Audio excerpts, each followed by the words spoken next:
Welcome to our press conference following the informal EU co-dinner and the Western Balkan Summit. The President of the European Council is joined here by the President of the European Commission and by the Prime Minister of Slovenia as host. We're also having journalists following us remotely, so we'll taking some questions there. We have translation in French, English and Slovenian, mind you. And I give the floor now to the President of the European Council. Merci beaucoup. Bonjour à chacune et à chacun d'entre vous. Et je souhaite naturellement commencer par remercier très chaleureusement, au nom de l'ensemble des collègues et des États membres et des délégations, Janez et la présidence slovénienne pour l'organisation et la facilitation de cette réunion extrêmement importante, le dîner informel qui a eu lieu hier soir, mais également le sommet Western Balkan qui a eu lieu aujourd'hui. Quelques mots d'abord sur le sommet Western Balkan. Premier élément important, cette région relève d'une importance stratégique pour l'Union européenne et nous avons voulu tous ensemble, dans une déclaration qui, je le crois, est forte, réaffirmer cette perspective européenne et réaffirmer que le souhait est de travailler afin que des progrès puissent être réalisés dans le cadre de l'élargissement. C'est un premier élément. Deux, les échanges que nous avons eus ont été l'occasion de clarifier politiquement entre nous les thèmes pour lesquels nous allons devoir intensifier le travail politique tout au long des prochains mois et des prochaines années. First, very important point, the fundamental values, rule of law, fight against corruption.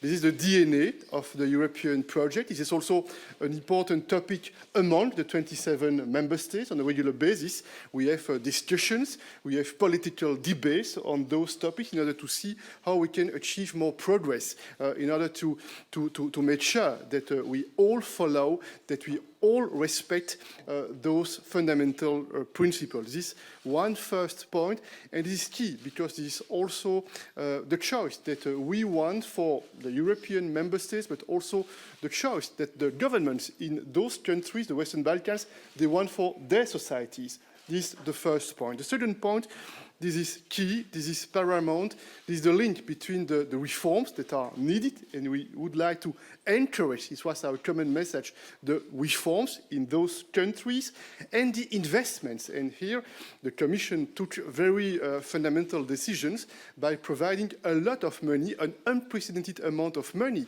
in order to connect the Western Balkans on the EU priorities, in order also to facilitate, to encourage the regional cooperation in this region, which is also key for the future. And you know what are our common priorities, the Green Deal, but also the digital agenda. And we hope that those investments will play an important role also in order to make the European presence, the EU's presence, more visible, more tangible for the people in those countries, so they can feel, they can see what are the concrete benefits coming from this partnership, this strong partnership with the EU. Le troisième point que je souhaiterais mettre en évidence, parce que ce débat franc, ouvert, parfois vif d'ailleurs, a été l'occasion de se parler clairement du sujet des conflits. Ces conflits qui sont liés à l'histoire, qui sont liés au passé, qui sont liés aussi à la question dont les minorités est traitée dans les différents pays. Nous avons eu l'occasion sur ces sujets-là aussi de dire avec force que nous souhaitons que des progrès puissent être réalisés et nous sommes prêts à assumer notre part de responsabilité en encourageant, en facilitant les uns et les autres en étant des acteurs de bonne volonté, mais il faut de la volonté politique aussi dans les pays concernés pour que des avancées puissent être réalisées. Et enfin, le quatrième point que je souhaite mettre en évidence, parce que nous devons aussi cette franchise vis-à-vis de notre partenaire, vous le savez, ça n'est pas un secret, il y a aussi un débat entre les 27 sur la capacité à intégrer de nouveaux États membres. Et sur ce sujet-là, on voit bien que nous devons aussi progresser. Des débats ont lieu dans le cadre de la conférence sur le futur de l'Europe. Que voulons-nous faire ensemble à l'avenir dans l'enceinte de l'Union européenne? Comment voulons-nous prendre des décisions ensemble? Quels sont les modes de décision? Sur ces sujets-là aussi, des progrès sont indispensables. Donc, vous voyez, il y a quelques thèmes qui ont clairement été identifiés au travers des interventions politiques comme étant les thèmes dans le cadre desquels on doit progresser. Il n'en reste pas moins que cette déclaration qui est dense, qui est substantielle, avec beaucoup d'éléments concret et tangible qui aborde différents aspects de la relation a été validé et c'est un pas en avant et nous allons rester engagés politiquement sur ce sujet. Un dernier point brièvement, le dîner informel qui a eu lieu hier soir. Nous avons communiqué les conclusions, nous avons communiqué par écrit les conclusions orales à l'issue de la réunion. Cela fixe le cadre qui traduit la nature des débats. Peut-être un point complémentaire sur lequel je veux insister. Il y a une volonté du Conseil européen de rester engagé dans le cadre du processus pour continuer à accroître notre influence dans le monde, conformément à nos valeurs, pour protéger nos intérêts, à le faire avec nos partenaires et singulièrement avec nos alliés. Et comme je l'ai dit hier, je le répète aujourd'hui, la question n'est pas pour nous l'OTAN ou la défense européenne. La réponse, c'est nous voulons une Union européenne forte, y compris sur le terrain de la défense, parce qu'une Union européenne forte sur le terrain de la défense, ça renforce aussi nos alliances, ça renforce aussi notre partenaire. Et ça, je pense, c'est clairement une ligne directrice qui se dégage de la réunion qui a eu lieu hier. Mais le débat hier, à nouveau, a été un débat riche sur le plan de l'argumentation. Et c'est la traduction de ce qu'il me semble important pour le Conseil européen, c'est la dynamique de l'intelligence collective. Réfléchir ensemble, argumenter ensemble, qui est l'étape nécessaire pour construire l'unité européenne qui est le capital le plus robuste et le plus solide pour promouvoir nos valeurs et pour défendre nos intérêts. Je vous remercie. President, please. Thank you so much. First of all, let me also congratulate Prime Minister Janez for this successful summit, and thank you very much for the outstanding organization and hospitality we've had here. Let me reflect on the Western Balkan summit first. The Commission's message is very clear. First of all, the Western Balkan is part of the same Europe as the European Union. We share the same history, we share the same interests, the same values, and I'm deeply convinced also the same destiny. And the European Union is not complete without the Western Balkans. So my Commission will continue to do its utmost to advance the enlargement process and the region's EU integration. We want the Western Balkans in the European Union. There cannot be any doubt that our goal is enlargement. And my second message today was that the economic and investment plan is at the core of our engagement with the region. Indeed, with 9 billion euros put on the table in grants, we can leverage up to 30 billion euros for the region. The economic and investment plan is accompanied by the Berlin process, and it is crucial for the development and the deeper integration of the common regional market. The market integration will be as beneficial to the Western Balkans as the single market is to the European Union. Therefore, our focus is now on developing this common regional market. Last week, I was traveling to the 6 Western Balkan countries, and besides the discussions on the topics I was just mentioning, I also felt people's impatience and partly their frustration over the length of the process to join the European Union. And I understand that. So what is the way forward based on this? On the issues of reform, it is clear that our partners in the Western Balkans are undertaking important reforms. I'm not saying that they are there yet, but there is obvious a lot of progress visible. If you look over time, a lot has changed to the better. And now it is important to stay the course in key areas such as justice, the fight against corruption, organized crime, media freedom, and economic reforms. But in the meantime, the European Union also has to deliver. And in particular, the lack of a decision for opening the negotiations with North Macedonia and Albania is jeopardizing our standing and our leverage in the region. Therefore, it was very important today, throughout the course of the day, to move forward on this process, to clarify this process. There is an intensive work being done by the Commission to really find the key issues in the bilateral topics between Bulgaria and North Macedonia. It's 5+1 issue, and to make sure that we get it into a roadmap so that there's a very practical step forwards to solve problems. We've been discussing at the summit that the dialogue, the willingness to solve problems, and the capability to address difficult and problematic issues is the core of what the European Union is all about. If you look at our more than 70 years of history, that's how we built the European Union, and therefore I'm very confident that we are able to solve these issues.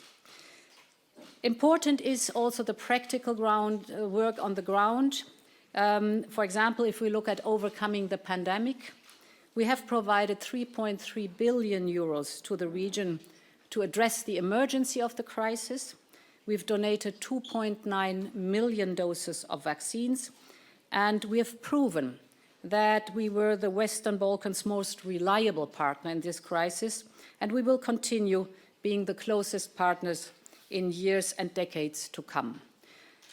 And as I've said, we've put 9 billion euros on the table for the economic and investment plan. This could be a game changer. To give you very practical examples, for example, to have Serbia help improve the wastewater management so that the Danube can be clean right down to the Black Sea. Or we discussed with Bosnia and Herzegovina the fact that they want to phase out its coal-powered power plants and replace them by clean alternatives. This could be part of the investment or improvement to rail and road connections across the region, thus also linking better Greece to the rest of the European Union, just to name a few of the topics. We prepared an action plan for the Western Balkan Green Agenda. We are launching an innovation agenda to help promote innovation in the area, and we agreed on a roadmap to reduce roaming charges between the European Union and the Western Balkans. Finally, last week's agreement between Kosovo and Serbia on the tensions over the license plate, an agreement that was facilitated by the European Union, was an excellent message also to the region, that it is possible with sitting down at the negotiation table, we're showing the willingness to find solutions, that even in very difficult situations, we are able to find those solutions and to move forward. And I think if we look at our declaration today, it is a very clear statement that our commitment to enlargement is in the very first paragraph that shows our willingness here to move forward. Thank you. Thank you, Madam President. Mr. Prime Minister, please. Ja, hvala lepa. Najprej zahvala predsedniku Evropskega sveta, gospodu MICHELu, za organizacijo tega neformalnega vrha tukaj v Sloveniji. Mislim, da je bil to zelo pomemben dogodek, ki je pač razčistil sliko glede situacije v regiji. Hvala tudi Ursuli, še posebej za zadnje napore njene in njenih sodelavcev za to, da se rešijo nekatera konkretna vprašanja, ki jih je potrebno rešiti, preden se sploh lahko pogovarjamo o nadaljevanju širitvenega procesa. Veseli smo, da smo lahko gostili ta vrh, ki je bil praktično v polni zasedbi. Po tem času, ko smo se vsi pretežno spopadali z pandemijo, je bilo to na nek način pravo olajšanje, kjer preko audio-video konference določene stvari lahko reši, mnoge pa pač ne in so potrebni fizični stiki. K temu, kar sta že oba predsednika povedala, bi dodal še to, da je današnji neformalni vrh med Evropskim svetom in voditelji držav Zahodnega Balkana verjetno, kar se tiče EU perspektive te regije v celoti po tisti odločitvi leta 2003 v Solunu, kjer se je celotni regiji Zahodnega Balkana nekako garantiralo članstvo v Evropski uniji, ko se izpolnijo pogoji, en tak prelomni dogodek. To pa zaradi tega, ker je ne samo zato, kar se je zgodilo danes tukaj, ampak tudi zaradi številnih procesov, ki so doslej potekali in ki so sploh omogočili, da se danes pogovarjamo o širitvi kot o strateškem odgovoru na strateške izzive. Mislim predvsem na napore Nemčije v okviru berlinskega procesa, tudi na napore Slovenije in Hrvaške v okviru procesa Brdo, mislim tudi na recimo temu avtonomne angažmaje voditeljev držav Zahodnega Balkana znotraj regije, ko se poskušajo ustvariti nekatere povezave, ki samo olajšujejo konkretne korake na poti v Evropsko unijo. In seveda mislim tudi na napore Evropske komisije, komisarja za širitev v zadnjem času, ko je jasno, da Evropa oziroma Evropska unija z konkretnimi koraki dokazuje, da se regija Zahodnega Balkana vrača na tisto mesto, kamor jo je postavila odločitev iz Soluna. In tista odločitev je bila sprejeta zaradi tega, ker to je bil čas, ko so se tragične posledice 90-ih let prejšnjega stoletja na Balkanu, razpad bivše Jugoslavije, vojne, številne grozote, ki so se takrat dogajale, čutile v zraku in je bila zato sprejeta soglasna odločitev, da je edina trajna rešitev za to regijo, ki bo prinesla mir in stabilnost, članstvo v Evropski uniji. Takrat se je računalo, da se bo to zgodilo prej, verjetno še pred datumom, ko je potekal ta današnji vrh, ampak tisti odločitvi so sledile številne krize, s katerimi se je soočala Evropska unija, tudi regija sama, in to je pripeljalo do zamud. Zdaj v deklaraciji, ki je bila usklajena za ta vrh, je zelo veliko dobrih sporočil za regijo, za ljudi, ki živijo v regiji, od 30 milijard evrov investicij za številne programe, ki so tam zelo pomembni, do obljube skorajšnjega roaminga, se pravi prostega roaminga, bistvena pocenitev telefonskih in ostalih povezav v regiji in tudi vse tiste vzpodbude, o katerih sta tako predsednica Evropske komisije kot predsednik Evropskega sveta že prej govorila in se nanašajo na potrebne reforme, ki jih morajo države članice izvesti in ki jih izvajajo ne samo zaradi perspektive članstva v Evropski uniji, ampak tudi zaradi tega, ker na ta način modernizirajo svoje sisteme in podsisteme. Zdaj ni nobena skrivnost, da si je Slovenija v času, ko se je ta deklaracija usklajevala, prizadevala tudi za to, da se vanjo vgradi neka bolj konkretna ali pa vsaj ohlapna časovnica prihodnjih korakov širitve. Zdaj ta časovnica ni bila vključena, smo pa se seveda o tem tudi pogovarjali in jaz mislim, da obstaja velika pripravljenost velike večine držav članic Evropske unije, da je naslednje desetletje tisto obdobje, v katerega bomo usmerili vse potrebne napore za to, da se ne evropska perspektiva, ampak perspektiva članstva v Evropski uniji realizira v čim večji možni meri. V tem času, odkar se je sprejela ta zgodovinska odločitev v Solunu leta 2003, se je na nek način tudi izgubil enačaj med pojmoma evropska perspektiva in širitev oziroma članstvo v Evropski uniji. Evropska perspektiva držav, ki so del evropske celine, je bila, je in tudi bo, se pravi, to se je na nek način začelo ločevati, zato je zelo pomembno, da smo v to deklaracijo neposredno vključili tudi pojem širitev, da je bilo to soglasno sprejeto in da je to velika vzpodbuda vsem državam članicam, kandidatkam za članstvo v Evropski uniji na Zahodnem Balkanu.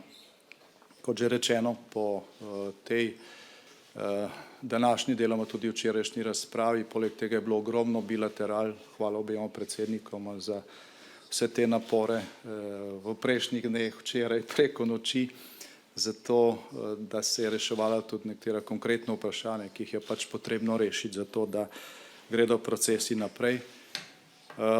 Zdaj, mislim, da je po tej razpravi tudi jasno, da če želimo, da je perspektiva članstva držav iz Zahodnega Balkana v Evropski uniji nekaj oprijemljivega za živeče generacije, se pravi nekaj, kar daje upanje, nekaj, kar daje spodbudo reformnim procesom, potem morajo trije procesi v naslednjih letih, naslednjem desetletju teči paralelno. Zagotovo Evropska unija, se pravi mi sami potrebujemo nekatere spremembe znotraj institucij, zato da bo Evropska unija učinkovita tudi v razširjeni sestavi. Potem pa morata, po mojem mnenju, hkrati z procesom reševanja odprtih vprašanj, kot so ta recimo med Severno Makedonijo in Bolgarijo ali med Srbijo in Kosovom, teči tudi pogajalski proces. Zdaj, mi smo trdno prepričani, da sam pogajalski okvir omogoča, ne samo da omogoča, olajšuje reševanje teh konkretnih taktičnih vprašanj, kjer vse skupaj poteka v drugačnem vzdušju, kot če se samo selimo od reševanja enega problema do drugega problema, od vprašanja, ne vem, nekega člena v nekem zakonu, v neki državi kandidatki do nalepk na tablicah za avtomobile in tako naprej. Teh odprtih vprašanj v regiji je na stotine, in če si ne bomo zagotovili nekega okvira, in to je okvir širitve, v okviru katerega se bodo ti konkretni problemi reševali, potem bo vsak teden nekaj novega in ogromno naporov bo porabljeno za to, da rešimo nekaj za kratek čas, potem pa problem spet izbruhne. Tako da mi smo trdno prepričani, da potrebujemo v naslednjem desetletju hkrati potek teh treh procesov in da je nenazadnje tisto, za kar se je Evropska unija odločila že leta 2003. In to v času, ko je bilo jasno, da razen tega ni dobre perspektive za regijo, in kolikor ne bo v nekem realnem času ta perspektiva zagotovljena, se lahko ponovijo vse tiste stvari iz zgodovine, ki si jih nihče ne želi, in jaz mislim, da je ta zavest prisotna in da je tudi to spodbuda, da bodo koraki v prihodnjih letih hitrejši in bolj odločni, kot so bili v zadnjem desetletju. Hvala lepa. Thank you, Prime Minister. We'll take a few questions first in the room here. Martin Dunaj from the Financial Times, please. Martin, please come to the stand.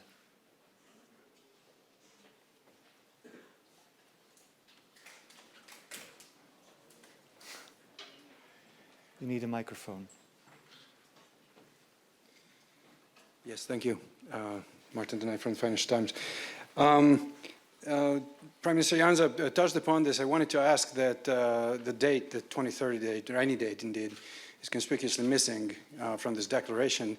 I understand that you have this urgency to act in the interest of enlargement, but what is your sense, what kind of credibility does this have? It's a long declaration, but what kind of actual specific hope can this give to the citizens of the region to actually be committed to the reforms on their side to complete the process? And I was going to limit myself to this, but energy prices being where they are today, gas prices at a record level, I have to ask about that too.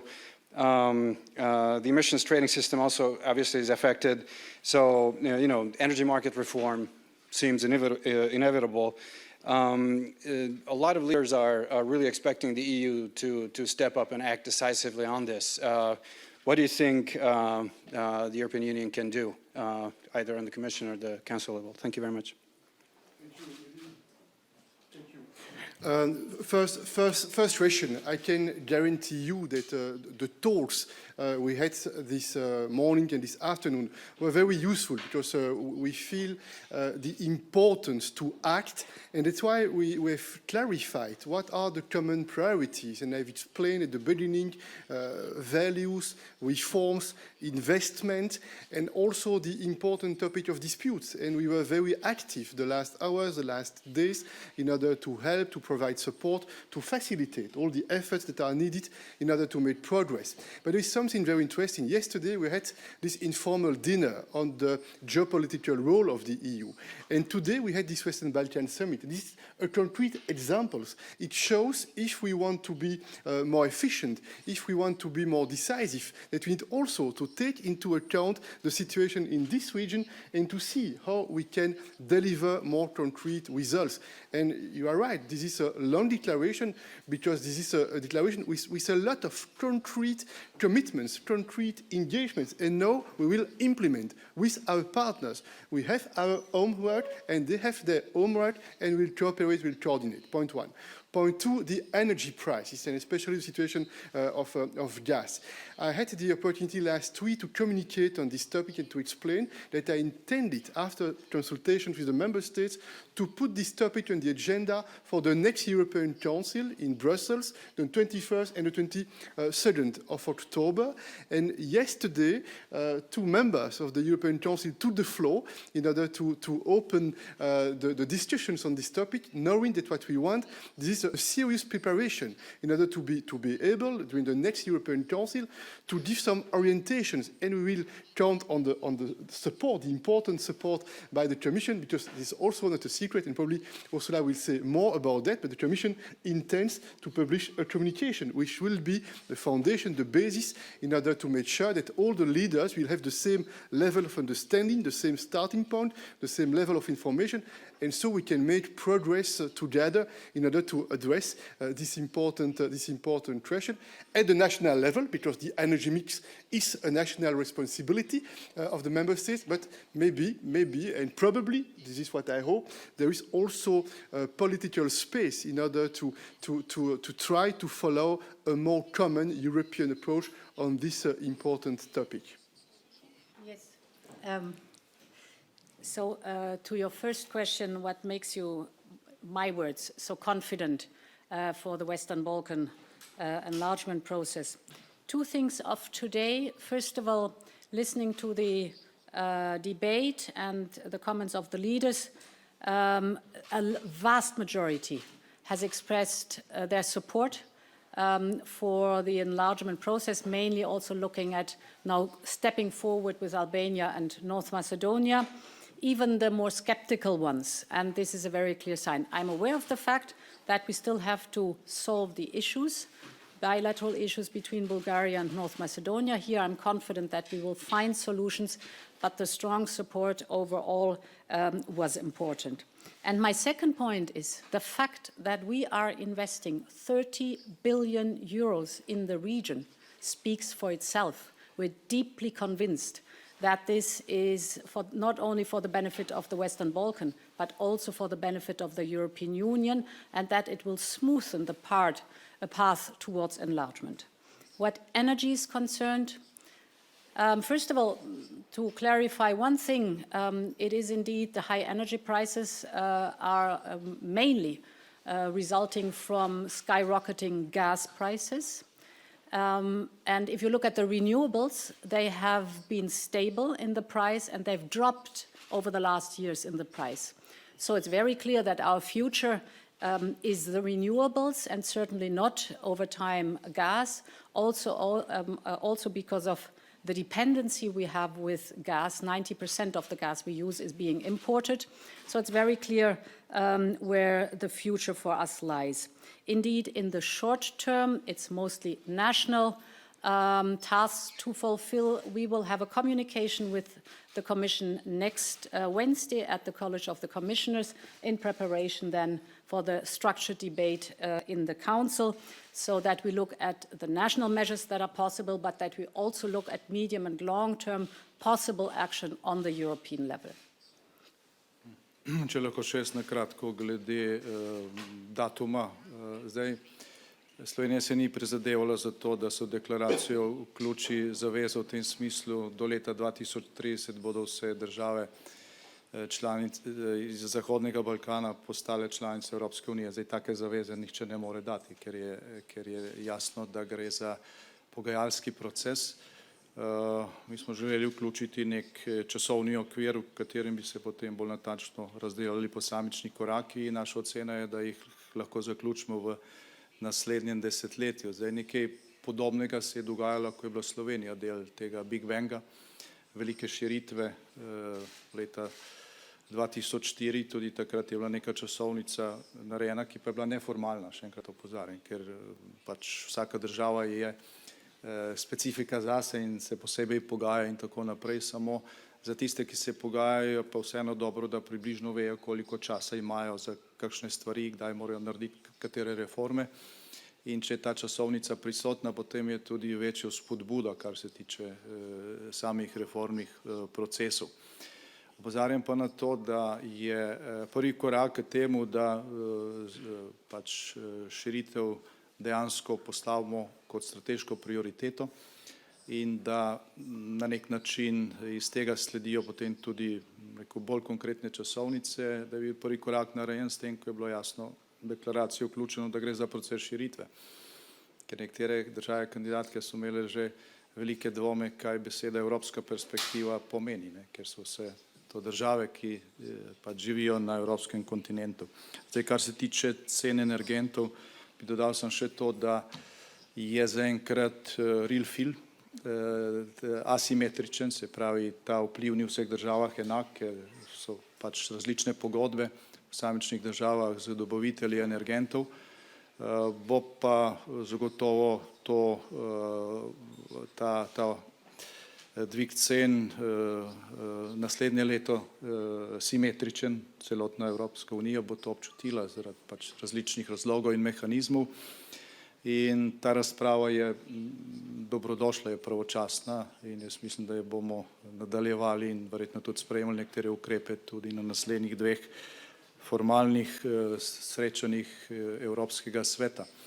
Zdaj, nekateri se tudi če spominjamo, kako se je leta 2008 in leta 2009 začela takratna gospodarska kriza ravno z takšnimi dvigi cen energentov, kar se je pozneje prelilo praktično vse gospodarske panoge in imeli smo tudi potem dolgo obdobje v nekaterih državah, zelo dolgo obdobje recesije. Zdaj je situacija sicer drugačna, kljub temu pa je treba ta opozorila resno jemati in me zelo veseli, da je bilo to zavedanje danes prisotno, oziroma včeraj prisotno, ponoči prisotno, da se pripravljajo ukrepi in jaz upam, da jih bomo sprejeli pravočasno, tako da ta vpliv ne bo zaustavil zagona, ki ga zdaj imamo, gospodarske rasti in okrevanja po epidemiji.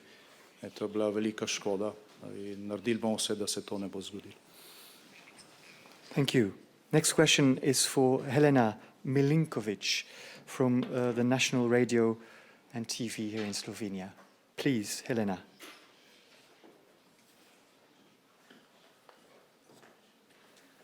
Hello, Helena Milinkovic, Slovenian Public Television. Ena od pomembnih točk pri približevanju oziroma pogoj za širitev Evropske unije na Zahodni Balkan je tudi spoštovanje vladavine prava, temeljnih pravic in vrednot Evropske unije in pa demokratičnih standardov, med katerimi so tudi pluralnost medijev. Danes ste spet tukaj v Sloveniji, danes je 279. dan, odkar Slovenska tiskovna agencija ni prejela plačila za opravljeno javno službo, 7 dni je minilo, odkar je direktor agencije odstopil. Kaj Evropska unija nenazadnje sporoča s tem državam na Zahodnem Balkanu? Slovenija je država, ki je postala problematična zaradi rušenja vladavine prava in demokracije. Predsednik vlade, za vas vprašanje, kdaj bo vlada izpolnila svoje zakonske dolžnosti in izplačala Slovenski tiskovni agenciji opravljeno javno službo. Namreč, čez 14 dni agencija lahko razglasi stečaj. Stanje je torej resno. In seveda zanima nas, kaj bo Evropska komisija tu naredila konkretno, ker besede podpore in deklaracije niso dovolj. Slovenija pa ni edina država, kjer danes gledamo, kjer se vladavina prava, demokracija in pluralnost medijev rušijo. To je že 5. članica Evropske unije in verjetno iz Zahodnega Balkana na nas gledajo, da so te zaveze, ki so njim dane, rahlo hinavske. Hvala. Zdaj, če jaz lahko najprej odgovorim na konkretno vprašanje, kdaj bo denar izplačan agenciji. Isti dan, ko bo direktor podpisal pogodbo. Zdaj, vlada ne more izplačati denarja, ki je rezerviran, dokler ni podpisana pogodba, ker tako določa zakon. In se skupaj se pripravlja v to situacijo zaradi pač političnih razlogov. Zdaj, ko bo nov direktor, jaz upam, da se bo situacija rešila v najkrajšem možnem času.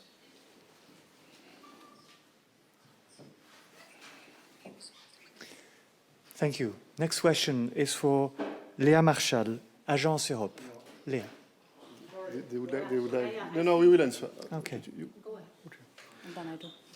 No, just a few points. I would like to reiterate that, of course, the freedom of press is an important European value. This is one first point. And second point, we have put some mechanism in place in order to strengthen the European rule of law, in order to promote our fundamental values, in order to promote the governance.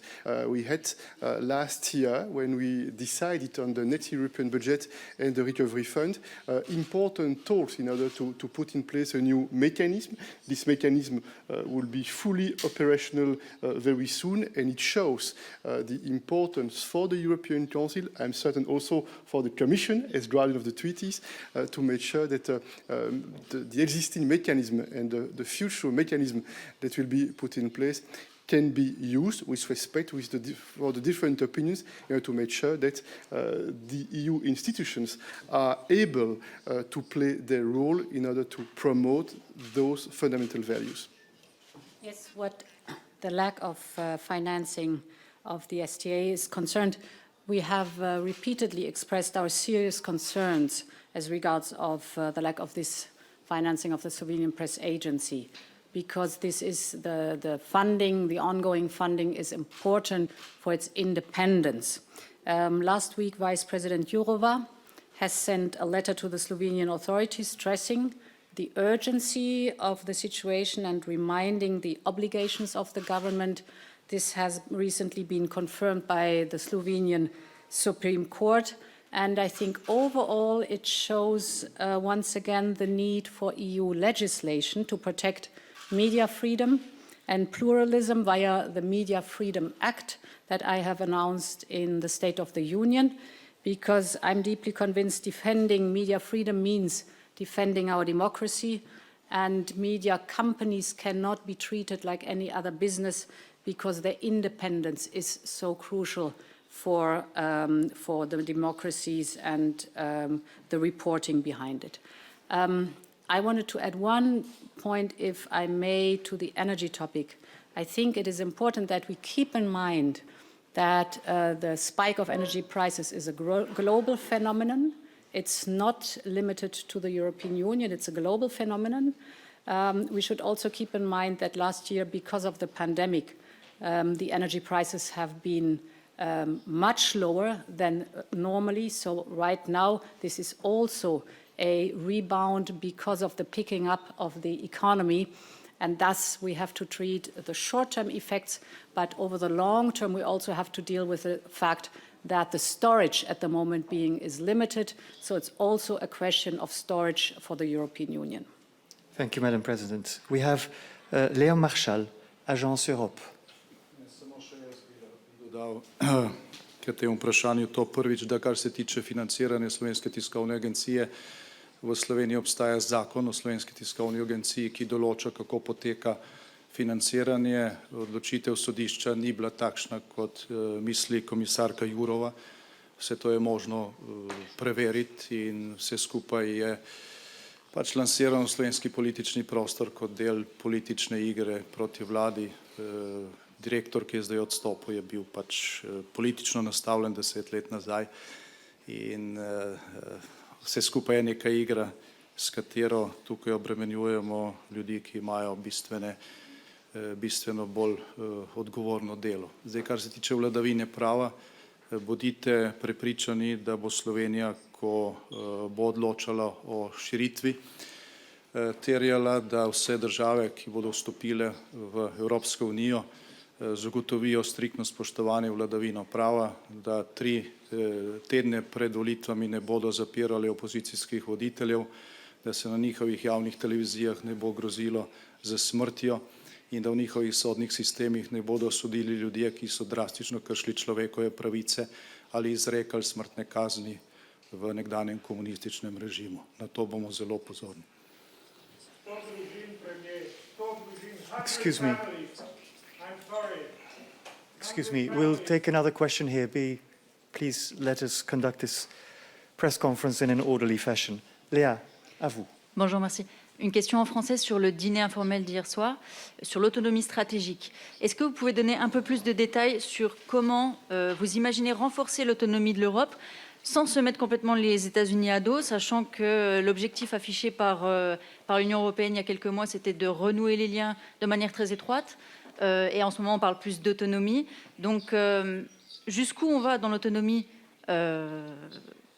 stratégique de l'Union européenne? Et aussi, j'aimerais savoir à quel point vous voulez approfondir les relations, la coopération avec les États-Unis, en plus, par exemple, du Conseil pour le commerce et les technologies. Merci. Merci, c'est une question qui est large. Je vais tenter d'être synthétique dans ma réponse. Il est vrai que depuis pas mal de temps, sur le plan européen, on débat de ce concept d'autonomie stratégique. Et le vocabulaire est important, mais on constate que le vocabulaire autonomie stratégique peut donner lieu à des incompréhensions, parfois même à des malentendus. Je pense que le but de ce dîner informel hier, c'est de se parler les yeux dans les yeux pour tenter de clarifier et de dissiper là où il pouvait y avoir des malentendus et des incompréhensions.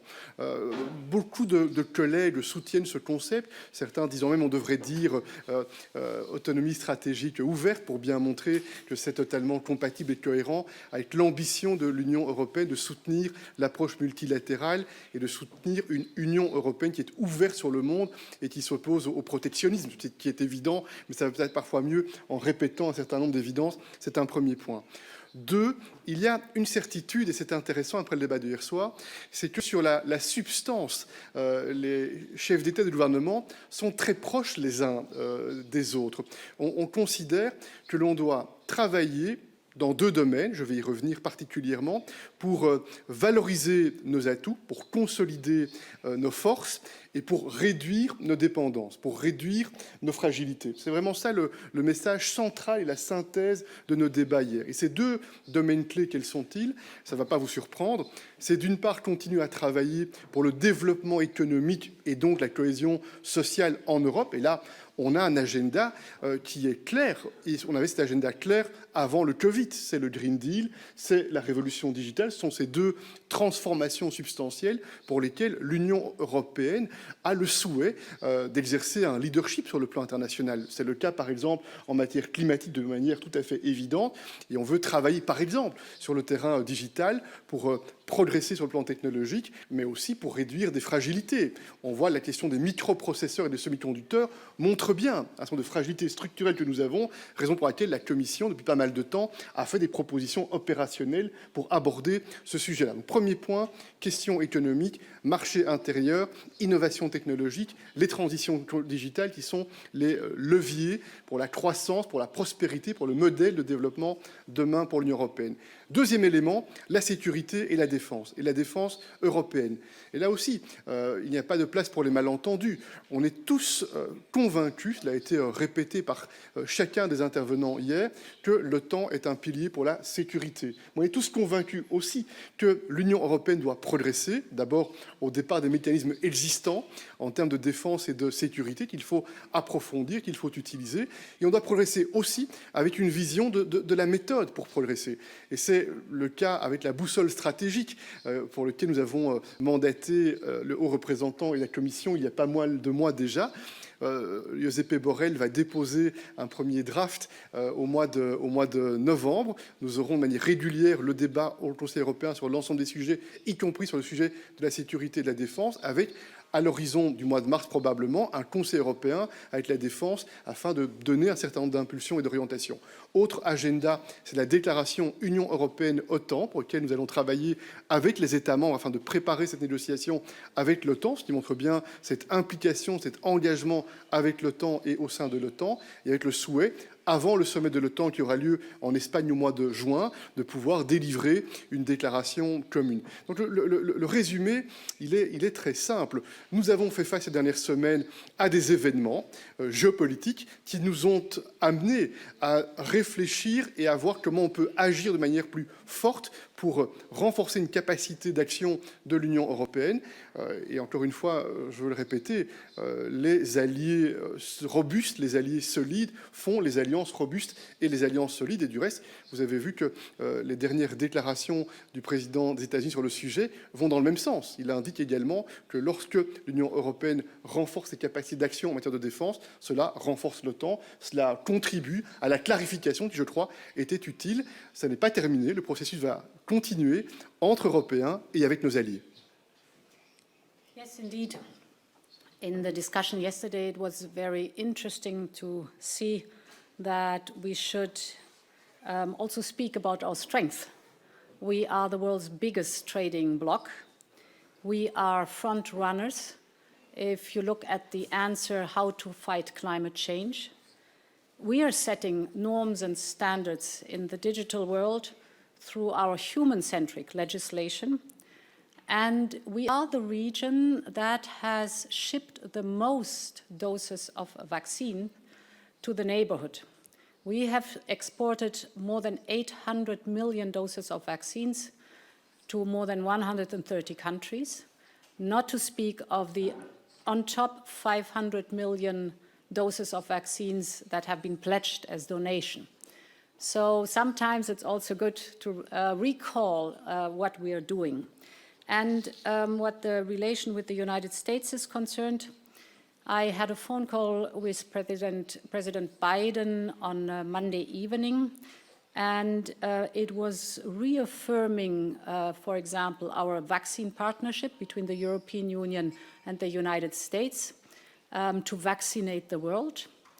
It's not only the export, it's not only the donation, but it's also creating manufacturing hubs in different regions than the highly industrialized countries. It was about joining forces before COP26 to have a strong answer to the problems of climate change, mainly also to join forces on climate finance for the developing countries. It was also about the Trade and Technology Council that took place for the first time and was a big success and a big step forward in this common agenda. And of course, we discussed in this phone call the topic of defense in the light of the issues around AUKUS. And here, I think it is important, also yesterday evening in the discussion, very clear confirmation NATO is the strongest military alliance in the world, and the European Union will never be a military alliance. But there are scenarios where we do not see NATO, but it might be necessary for the European Union to be able to act. And therefore, it is a lot about improving our capabilities as European Union. It is also a question of interoperability and a question of strengthening our industrial basis and to adapt our capabilities to the new threats. And here it's mainly the cyber topic. So what is also clear, all these efforts that we are pursuing now and building towards the Defense Summit next year are complementary to NATO, but they give the European Union the capability to act if the political will is there to engage. Ja, če lahko še jaz zgolj podčrtam, kar je bilo rečeno, ne. Tukaj ne gre za ali gre za oboje. Se pravi, ta razprava včeraj, kot smo ravnokar slišali, je zelo enotno potrdila potrebo po NATO kot tisti varnostni organizaciji, ki je zagotovila mir v času hladne vojne in postaja tudi zdaj v tem precej nemirnem svetu skoraj enako pomembna in tukaj mislim, da je bilo izraženo zelo soglasno stališče, da je to nekaj, to zavezništvo nekaj, kar koristi tudi celotni Evropski uniji, čeprav niso vse članice Evropske unije tudi članice zveze NATO. Se pravi, podpora je prišla tudi od tistih držav, ki zaradi različnih razlogov niso formalno članice NATO.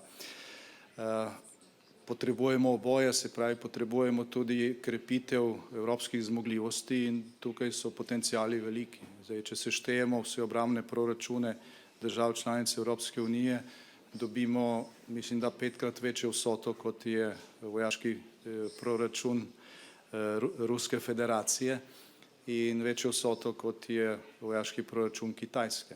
Problem pa je interoperabilnost, problem je to, da imamo veliko različnih sistemov, problem je to, da pač ni doslej prišlo do nekega dogovora o tem, da je brez tega, da bi to postajala neka konkurenca NATO, treba krepiti tudi tako imenovane evropske obrambne kapacitete, ker za našo soseščino, mislim, da zdaj glede na to situacijo v Pacifiku ni možno nikoli več računati na nek bistven angažma Združenih držav, to je pač naša soseščina in to ni konkurenca NATO, to je pač dodatek tej moči, ki je v korist vsem. Se pravi, gre za plus plus, ne gre za ena minus ena. Thank you, Prime Minister. We'll take a question remotely. David Carretta. J'espère que vous êtes encore avec nous. Oui, merci beaucoup. David Carretta, Radio Radicale, Radio Italienne. La première question, c'est pour le président Michel, toujours à propos du débat d'hier soir sur l'autonomie stratégique. Je comprends bien le débat en termes philosophiques et politiques généraux. Je voulais vous demander si les 27 ont clair quels sont les intérêts européens que cette autonomie stratégique devrait défendre. Je vous pose un exemple très simple. Vous avez parlé de microprocesseurs. Il y a des menaces de la Chine sur Taïwan. Quel est l'intérêt de l'Union européenne en cas d'agression de la Chine envers Taïwan? A second question, if I may, to President von der Leyen on the issue of enlargement. I'm sure you have read or heard about an article by Politico on your commissioner for enlargement, who allegedly pushed for Serbia in the process and is putting rule of law and human rights issue under the carpet. I'm wondering if you have any reaction on that and if Commissioner Varela has your confidence, full confidence. Thank you. Sur votre première question, ça a été vraiment le cœur du débat et heureusement ce n'est pas la première fois que nous menons ce débat-là et à chacune des étapes on tente de faire des progrès pour converger et pour plus d'unité. Mais c'est vrai qu'on a commencé par identifier quels sont nos intérêts communs que l'on veut défendre et quels sont les instruments que l'on est prêt à mobiliser pour défendre nos intérêts communs. S'agissant des microprocesseurs, la première urgence à notre avis est de travailler pour réduire nos dépendances parce qu'il y a un paradoxe. L'Union européenne est une puissance économique, est une puissance commerciale, est un acteur industriel, mais nous voyons bien sur ce sujet-là qu'il y a trop de dépendance par rapport à d'autres régions du monde, singulièrement par rapport à la Chine. Et c'est le sens des propositions qui ont été faites par la Commission, qui sont débattues par les États membres avec le Parlement européen pour tenter progressivement de réduire nos dépendances sur un sujet qui est totalement stratégique. C'est un bel exemple aussi pour montrer le lien avec nos partenaires et nos alliés, aussi bien dans le cadre du sommet que nous avons eu il y a quelques semaines avec le Canada, Ursula et moi-même, ou avec les États-Unis. Ces points, les microprocesseurs, l'accès aux matières premières, était au cœur de notre dialogue pour tenter à la fois de progresser sur le plan européen, mais d'avoir un dialogue fort avec nos partenaires et nos alliés sur des sujets tels que ceux-là. Et puis, sur la procédure, j'y reviens, la boussole stratégique doit être un document qui doit nous amener à prendre des décisions, à prendre des orientations pour identifier ensemble quels sont nos intérêts, quels sont les instruments que l'on est prêt à utiliser et à mobiliser pour défendre nos intérêts et pour promouvoir les valeurs auxquelles nous croyons intimement. Yes, the question that was for me. So all commissioners of the College of Commissioners have my full confidence. Serbia has come a long way, but of course there's still a lot to do, also on the issue of rule of law. This was also content of my talks with President Vučić and Prime Minister Brnabić last week in Serbia itself. And of course, they acknowledge that there's still work to do. And as you know, in a regular process, the services and the Director Generals, the DGs of the Commission with their experts, with a lot of experience since years, not to say decades, are reporting on a regular basis on the progress of the individual country that is in an accession process.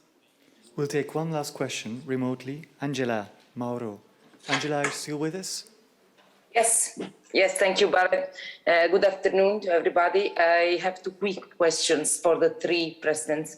The first one is, do you think the Russian authorities are responsible for the rising of energy prices as Gazprom is cutting the deliveries, the exports outside Russia? And the second question is maybe it's more for the President of the Commission. As far as I understand, there is no agreement among member states on the idea of common storage. Can we assume that in the communication you will be presenting next week, this idea will be maybe taken into consideration, but we will wait the debate at the European Council in October, in 2 weeks' time, and so the communication will have mostly national measures or suggestions for national measures. Thank you. Yeah, on the first question, I would like to be careful because we would like to assess what's the exact situation, and based on the first elements, we think that there are different elements that are playing a role and that are influencing the price of gas. Certainly, the long winter in some regions. A certain point, the increase of the demands of gas in China, a certain element, some technical problems in Norway and probably also in Russia, and also one of the elements that you have mentioned, the level of production of gas in Russia. This is probably one of those elements. But we need to have a look at the global picture, and that's why we thought, based on the first talks we had yesterday evening, this is good to prepare very well this debate with the expertise of the Commission. It will be provided to the member states, and so we will have a clear picture, and based on a clear picture, I hope we'll be able to see what can be done at the national level, and this will be the responsibility of the member states to act at the national level, and we'll see also if it's possible and if it is appropriate to act at the European level based on the work that will be prepared by the Commission. Very briefly on that too, we are preparing now the communication, and of course the question of storage will be part of the communication, but detailed all out next week. And what the first part of your question is concerned, indeed we need to have the full numbers and the full picture. The one thing I observe is that Norway, one of our suppliers, is now stepping up and increasing the supply, and I think this is a very good example others could follow. Thank you to all. All language versions of the Brdo Declaration are online now. Thank you for joining us, and see you soon. Madam President.